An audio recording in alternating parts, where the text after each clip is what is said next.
Engineer محمد علی مرزا کہتے ہیں کہ بزرگوں کی کتابوں میں کفریہ کلمات لکھے ہوئے ہیں، جیسا کہ چشتی رسول اللہ۔ کیا واقعی میں بزرگوں کی کتابوں میں ایسا لکھا ہوا ہے؟ اگر لکھا ہوا ہے تو ان بزرگوں کے بارے میں شرعی حکم کیا ہوگا؟ دیکھیں حضور، سب سے پہلے انجینئر محمد علی مرزا کے بارے میں کہوں گا کہ خدا جب دین لیتا ہے عقل کو چھین لیتا ہے۔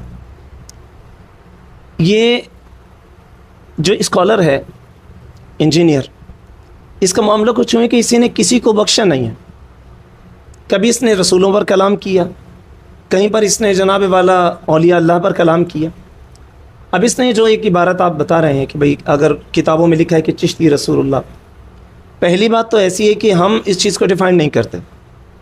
اگر کسی بزرگ کا ایسا قول ہے اور کسی نے لکھا ہے مجذوبیت کی حالت میں، تو وہ اپنے قول کا خود جواب دے ہے۔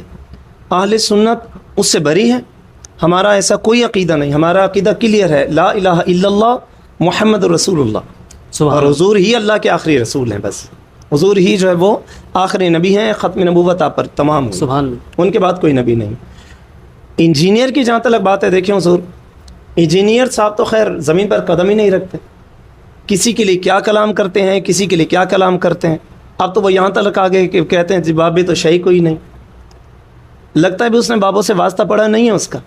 جس دن اس کا واسطہ بابوں سے پڑھ گیا، پھر وہ کبھی نہیں بولے گا کہ بابے شہی کوئی نہیں۔ سبحان اللہ، وہ اس کی اپنی ریسرچ ہے، ٹھیک ہے۔ اس نے اپنے 4 اسٹوڈنٹ بٹھا کر وہ کمرے کا شعر ہے، کیمرے کا شعر ہے اور کمرے کا شعر ہے۔ سبحان اللہ، علماء کی مجلس میں بیٹھ کر وہ جو ہے جناب والا وہ بیٹھ ہی نہیں سکتا۔ یہ ہم اہل سنت کا چیلنج ہے۔ یہ آپ بتا دیں کسی سنی عالم کے سامنے بیٹھا ہے صحیح العقیدہ کے سامنے؟ نہیں بیٹھ۔ وہ کہ ہمارے کسی بھی عالم سے اختلاف ہو سکتے ہیں۔ اس کے ساتھ علماء دیوبند میں سے بھی کافی سارے لوگ گئے اس سے بات کرنے، وہ وہاں سے فرار تھا۔ اور آپ کے پاس سے مفتی حنیف قریشی صاحب گئے تو وہ فرار ہو گیا۔ اختلاف کسی سے بھی ہو سکتا ہے، لیکن وہ آپ کی کسی بھی عالم کے سامنے بیٹھا نہیں بیٹھا، کیونکہ اسے خبر ہے کمرے کا شعر اور کیمرے کا شعر ہے، جو مرضی ہے ریکارڈ کرا لو۔ علمی میدان میں کسی کا سامنا نہیں کر سکتا، یہ کنفرم بات ہے۔ سبحان اللہ، اس نے یہ جو روایت آپ بتا رہے ہیں پیش کی ہے، دیکھیں اگر کوئی بزرگ ہے، کوئی مجذوبیت کی حالت میں کوئی لفظ نکال دیتا ہے، جیسے اللہ کے ولی ہیں منصور بن حلاج ہیں، ان کا ایک قول ہوا کہ انا الحق۔ اب یہ تو کہ بھئی میں ہی حق ہوں، حق تو میرے پروردگار عالم۔ اب اس کیفیت میں انہوں نے یہ کہہ دیا کہ جو کیفیت ان کے پر وارد ہو رہی، جو روحانیت کی کیفیت میں کہتی، لیکن ان کا یہ قول مریدوں کے لیے حجت نہیں ہے۔ بہت خوبصورت۔ اگر کوئی شیخ اللہ کے عشق میں ڈوب کر یہ بات کہہ دے کہ بھئی میں تو بس حق ہوں، تو وہ نہ جانے کس کیفیت میں کلام کر رہا ہے۔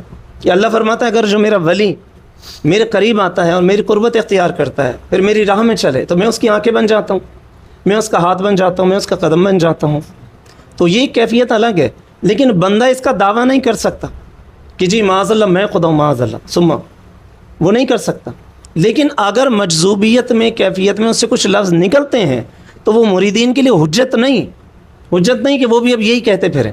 اگر کسی شخص نے ایسا کہا کہ چشتی رسول اللہ، معاذ اللہ، ہم نہیں مانتے اس چیز کو، اور ہم اس کا دفاع بھی نہیں کرتے اہل سنت میں، یاد رکھیے ہم ایسی کسی روایت پہ یقین نہیں رکھتے۔ اگر کسی بزرگ کی کسی کتاب میں ایسا درج ہے تو ہم اس کتاب کی سپورٹ نہیں کرتے، ہم اس کتاب کو ڈینائی ہی کرتے ہیں۔